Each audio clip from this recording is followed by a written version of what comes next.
पाकिस्तान को बांग्लादेश के खिलाफ होम टेस्ट सीरीज में 2-0 के शर्मनाक हार का सामना करना पड़ा। पाकिस्तान अपने घर में पिछले 10 मैचों में से एक भी टेस्ट मैच जीत नहीं सका है, जिससे पाकिस्तानी मीडिया और उनके पूर्व क्रिकेटरों में भारी हंगामा मचा हुआ है। इस वीडियो में हम देखेंगे उनके गुस्से भरे रिएक्शन।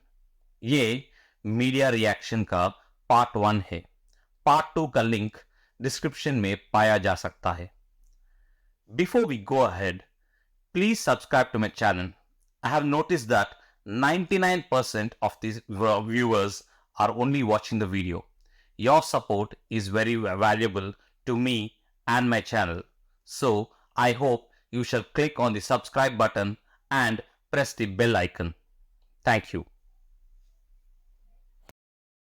बट सिकंदर, एक पाकिस्तानी क्रिकेटिंग फ़ैन के लिए बुरा दिन है आज है तो, मगर ये कि सबसे पहले हमें बांग्लादेश को मुबारकबाद। Absolutely excellent cricket, very well played. आपने जिस तरह के आपके मुल्क के हालात थे उसके बावजूद आप आए, हमने तो आपको बुलाया, आपको प्रैक्टिस की जगह नहीं थी, आप यहाँ आकर प्रैक्टिस की और आपने आउट क्लास कर दिया पाकिस्तान, आउट क्लास बग़ैर किसी शक के।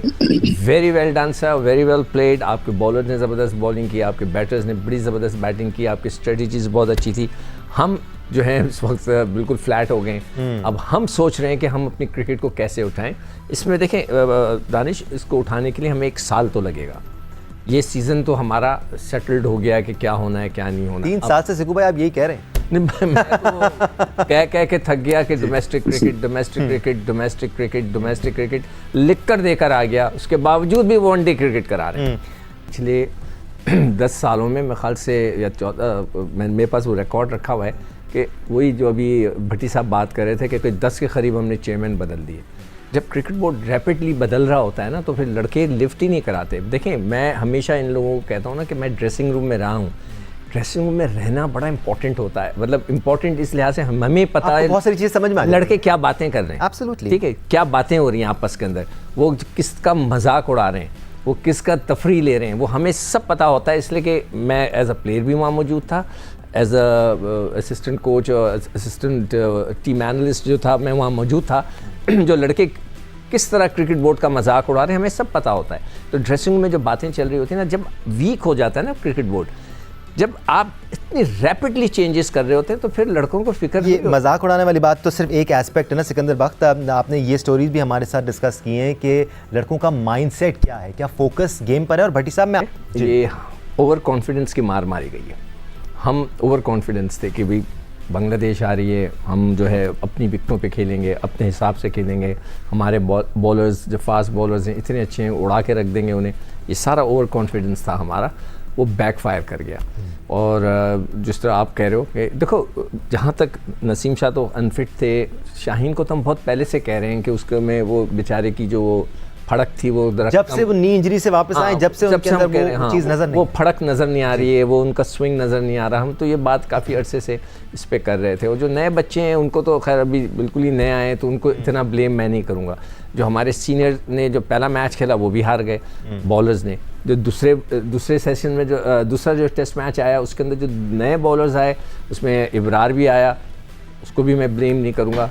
एक लड़के को आप 1 साल घुमाते रहें और उसको खिलाएं ना, तो उसका कॉन्फिडेंस, उसका हमें पहले एक्सपोज हो जाता है। और एक स्पिनर को सिकू भाई थोड़े से रन्स चाहिए होते हैं कि फिर वो लूप दे, थोड़ा सा एक्सपेरिमेंट करे। रन्स तो पहले इनिंग में तो अच्छे खासे थे, वो सब कुछ हो गया, मगर मैं नहीं ब्लेम करूँगा। हम सिर्फ और सिर्फ ओवर कॉन्फिडेंस कि हम ये टेस्ट सीरीज़ को आराम से खेल लेंगे, आराम से उड़ा देंगे, हम अपनी मर्ज़ी से।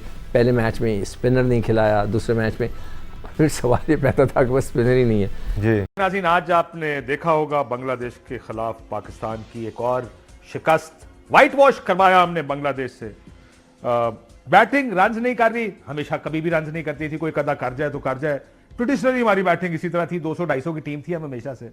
लेकिन हमारी बॉलिंग हमेशा कवर कर जाया करती थी। तेज बॉलर्स हुआ करते थे। आप पुराने वक्तों से उठा के देखें, जब इमरान खान साहब के दौर से देखें तो तेज बॉलर्स आपके पास अच्छे रहे, वकार, वसीम, फिर उसके बाद शुएब अख्तर, बहुत से अच्छे फास्ट बॉलर्स आपको हमेशा बचाते आए हैं क्रिकेट मैचेस में। बैटिंग ने तो हमेशा we were always short on batting. यहां पर मुश्ताक अहमद साहब भी मेरे साथ मौजूद हैं, अजहर अली साहब से भी हम बात करेंगे। मुश्ताक भाई, यहां पर हम ये नजर आ रहा है कि वो बॉलिंग जो कि आपको देखे 26 पे 6 आउट करके आप एक टीम को वहां से आउट नहीं कर पाए। पहला टेस्ट आप 4 तेज बॉलर खिलाए, लेकिन वो चारों एक ही जैसे तेज बॉलर जो 130-35 में गेंद करने वाले हैं, जिसको अगर खेलना शुरू कर दिया, बैट्समैन सेट हो गया, तो आउट ही करने वाला कोई नहीं है आपके पास। Is that bowling is the problem आपके ख्याल में? बिस्मिल्लाहिर्रहमानिर्रहीम। नहीं, देखिए टेस्ट क्रिकेट में ना, स्पेशली टेस्ट क्रिकेट में कई दफा अगर आपकी बॉलिंग अच्छी नहीं करती तो आपकी बैटिंग प्रोटेक्ट कर लेती है। उसकी सबसे बड़ी एग्जांपल है कि 26 पे जब बांग्लादेश के 6 आउट हो गए थे, तो 6 आउट होने के बाद एक पार्टनरशिप लगी और उस पार्टनरशिप ने पूरी टीम को कवर कर लिया। सो इट्स नॉट लाइक कि आप बॉलिंग को ब्लेम कर सकते हो या फील्डिंग को। ये काइंड ऑफ टीम एफर्ट होती है टेस्ट क्रिकेट में।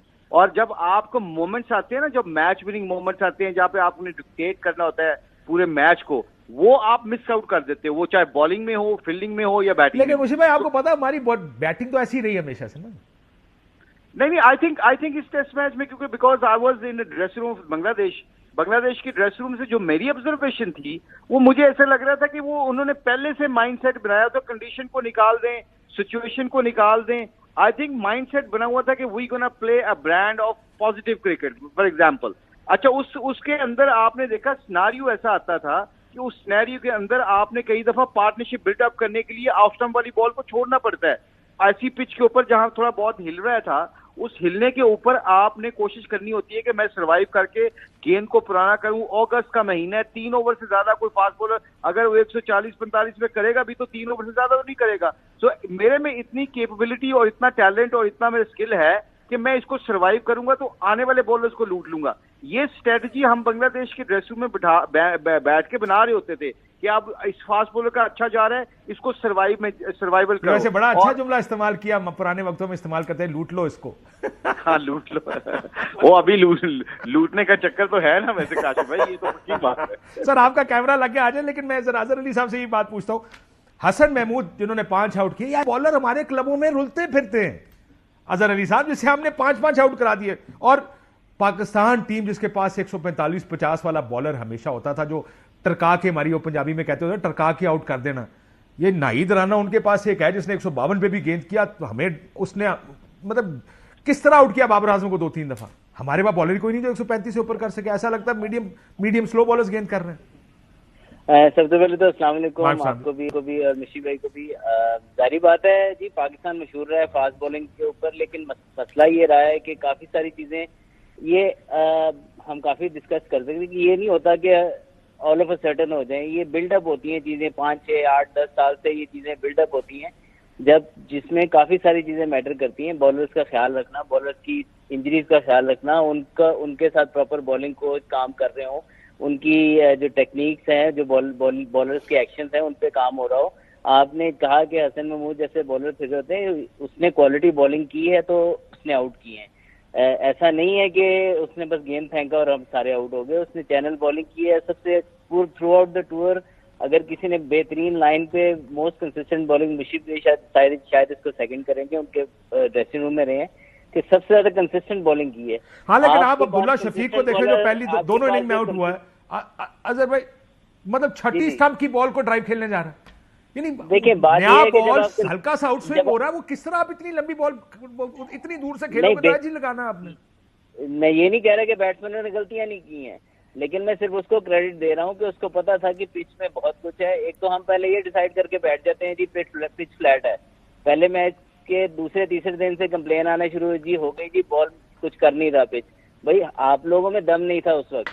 और कमेंटेटर कहता रहा कि मेरी मुशी भाई से बात हुई आखिरी दिन, उन्होंने कहा कुछ करेगी विकेट। मैं तो वो विकेट तो आपने अगर मेरी ट्वीट भी देखी हो तो मैं अंदाजा लगा चुका था कि मैच पाकिस्तान हारने के 80% चांसेस है, क्योंकि पिंडी की पिच के आखिरी दिन क्रैक्स खुल जाते हैं और यहाँ पे डे 4 पे खुल जाते हैं। और मौसम जैसा था, उसमें जब नया बॉल होना था उसने सीम भी करना था और ग्रिप भी करना था स्पिनर का थोड़ा सा बॉल आखिरी दिन।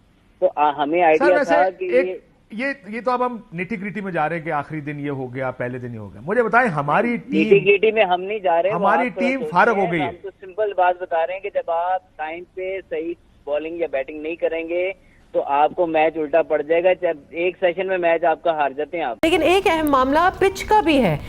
ये एक कमाल की बात है कि पाकिस्तान क्रिकेट बोर्ड ने ऐसी पिच बनवाई जिस पे हम ही ना खेल पाए और दूसरा जो है वो जीत के चला गया। तो इस पे भी तो कोई कमेंट होना चाहिए कि उधर क्या हुआ। बड़ी जबरदस्त पिच थी, स्पिनर आपके पास है नहीं पूरे मुल्क में, तो क्या स्पिन ट्रैक बना दें, क्या करें। बैटिंग ट्रैक पे जो है ना आपके प्लेयर्स जो हैं वो मैच नहीं जीतते, ड्रॉ हो जाता है। तो रिजल्ट जब आपने लेना है तो थोड़ा सा सपोर्टिंग पिच तो बनाना पड़ेगा। और क्या हो गया था ऐसा पिच को, वही इस पिच पे भी खेल रहे हैं बांग्लादेशी बैट्समैन भी जो हैं, वो भी तो वही खेले।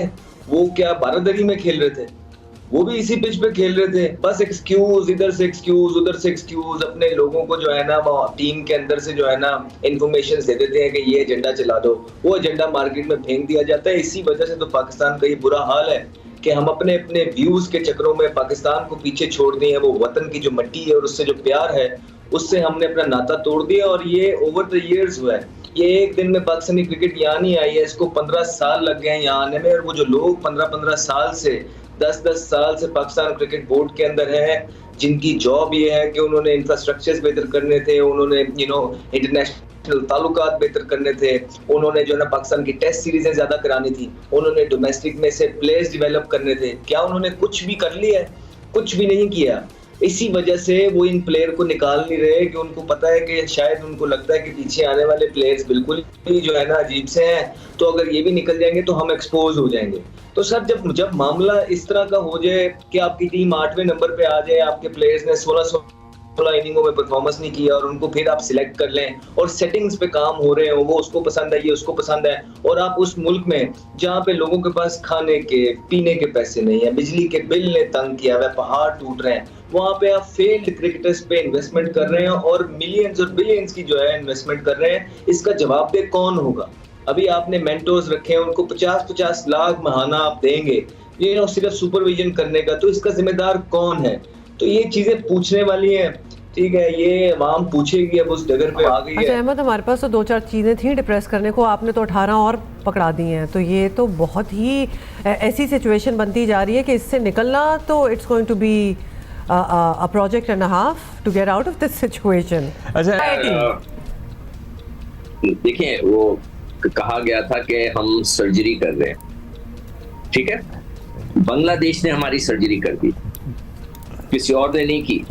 चेयरमैन साहब कह रहे थे ना सर, मैं विद ड्यू रिस्पेक्ट सर, मैं आपकी रिस्पेक्ट करता हूँ, आपने कहा था सर्जरी करेंगे, उन्होंने हमारी सर्जरी कर दी है।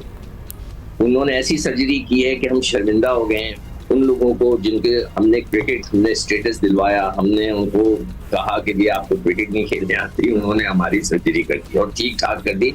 ये भी नहीं हुआ कि कोई और लड़का बैठा हुआ था या नहीं बैठा हुआ था, ऐसी कोई बात नहीं। सारे लड़के को, किसी को, even the 12th man was the former captain of the Pakistan, यानी कि सरफराज को हमने 12th man रखा हुआ था कि जी कंकशन रूल के लिए उसको हम रखते हैं। हमने कोशिश ही नहीं की किसी नौजवान बच्चे को बनाने की, और यही हमारा इशू है। मैं इनसे क्रिकेट बोर्ड से रिक्वेस्ट करूंगा कि आप अपने सारे सीनियर मोस्ट इंपॉर्टेंट प्लेयरों को ये बुलाकर कहें कि आपने इंग्लैंड का, आपको सेंट्रल कॉन्ट्रैक्ट चाहिए, ये कभी नहीं, अभी तक नहीं दिया उन्होंने सेंट्रल कॉन्ट्रैक्ट, ठीक है। मेरी एडवाइस है मोहसिन नकवी साहब को, हो सकता है मैं एक क्लिप निकाल के उनको भेज दूं कि भाई सर सब लड़कों को बुलाएं, उनको बिठाएं और कहें हम आपको सेंट्रल कॉन्ट्रैक्ट देंगे, आप इंग्लैंड से जीतें। भाई आप इतने नीचे गिर गए हैं कि आपके पास कोई स्टेटस नहीं रहा है, आपके पास कुछ नहीं रहा है, तो आप उन सारे सीनियर लड़कों को खिलाएं, जूनियर्स को इधर ना खिलाएं। इंग्लैंड की वो टीम है जिसने आपको व्हाइट वॉश करके चला गया था, 3 मैच हरा कर गया था। सारे नए लड़कों को खिलाने के बजाय इन्हीं को खिलाएं। सरफराज को भी आप उसमें खिलाएं, वो विकेट कीपर बैट्समैन होना चाहिए। सारे लड़के आपके पक्के वाले लड़के हों, उनको बोले आप जीतो, सेंट्रल कॉन्ट्रैक्ट ले लो। मेरी बात सुने, फिर वो अगर कोई फ्लूक हो गया और बेहतर जीतना तो पता नहीं क्या, हम बांग्लादेश से नहीं जीत पाए, आप इंग्लैंड की बात कर रहे हैं, कोई बेहतर परफॉर्मेंस होगी, फिर कोई बेहतर परफॉर्मेंस हो गई, फिर हम भूल जाएंगे सारी सर्जरी, सारी ओवरऑलिंग। और देखो अब्दुल्ला, हम यही चाहते हैं ना कि पाकिस्तान टीम जीते। मैं एक इंडिविजुअल की बात नहीं कर रहा, मैं पाकिस्तान टीम की जीत की बात कर रहा हूँ। हम सब यही चाहते हैं ना कि वो जीते। अगर वो जीत जाते हैं, मैं कहता हूँ सर आंखों से उनको पैसे। मेरी बात सुनिए सिकंदर, बहुत एहतराम, और कितने मौके आपने इसी टीम को देने, मतलब हम ये देखते चले आ रहे हैं ना, it is a repeat telecast. Shan Masood की बहैसियत टेस्ट कप्तान ये 5वीं शिकस्त है। बाकियों की परफॉर्मेंस आपके सामने है। How many more chances would you give the same talent? अच्छा, और सिकंदर एक सिंपल सवाल इसका जवाब दे दें, अगर शान मसूद इस टीम के कैप्टन ना होते तो उनकी वैसे टीम में जगह बनती है? देखिए वो खेलते अच्छा है, मगर एक ही तरीके से इस पूरी सीरीज में आउट हुए। अब मुझे लगता है पूरी टीम से अंदर एक ही तरीके से आउट हो रही है। वो बिल्कुल सही कह रहे हैं आप। अब मुझे नहीं लगता कि उनको ये जगह मिल सके। मैं अगर मेरी एडवाइस लेंगे, मेरी एडवाइस, मोहसिन नकवी साहब, आप सरफराज को दोबारा कप्तान बनाएं, आप उनको सारे सीनियर लड़के दें और बोले जाओ लड़ो और पाकिस्तान की इज्जत को दोबारा लेके आओ। आप ये बाबर को ना बनाएं कप्तान, रिजवान को ना बनाएं, ये लोग सारे वो लोग हैं कि जो कि ड्रेसिंग रूम के अंदर ये जो ग्रुपिंग की हुई है, ये आप सरफराज को दोबारा कप्तान बनाएं इस टेस्ट सीरीज में। आप उसको देखिए, ये 37, आप उसके बाद उसको मौका नहीं मिलेगा। क्या 12th मैन बना के रखेंगे आप उसको? आपने क्यों बनाया हुआ है 12th मैन बनाया हुआ है, उसको रिजर्व विकेट कीपर बनाया हुआ है? वो बेचारा चैंपियंस ट्रॉफी जीता हुआ है, हमने कब किसी ने नहीं जीती, उसने जीता हुआ है, आपने उसको रिजर्व बनाया हुआ है। मैं तो खुद उसके ऊपर नाराज हूँ, सरफराज पे नाराज हूँ कि वो क्यों 12th मैन बनता है। ना बने, उसको कप्तान बनाए, उसको पूरी टीम दे उसकी मर्जी की, उससे बोले जाओ बेटा लड़ो, इसलिए कि उसके बाद उसके पास मौका नहीं है, 38 का हो जाएगा तो फिर क्या उसको दोबारा आप 12th मैन बना देंगे? चलिए लेट्स सी क्या होता है। मतलब हम तो यहाँ बहुत सारे उनको बेइंतहा मशवरे पहले भी दे चुके हैं। क्या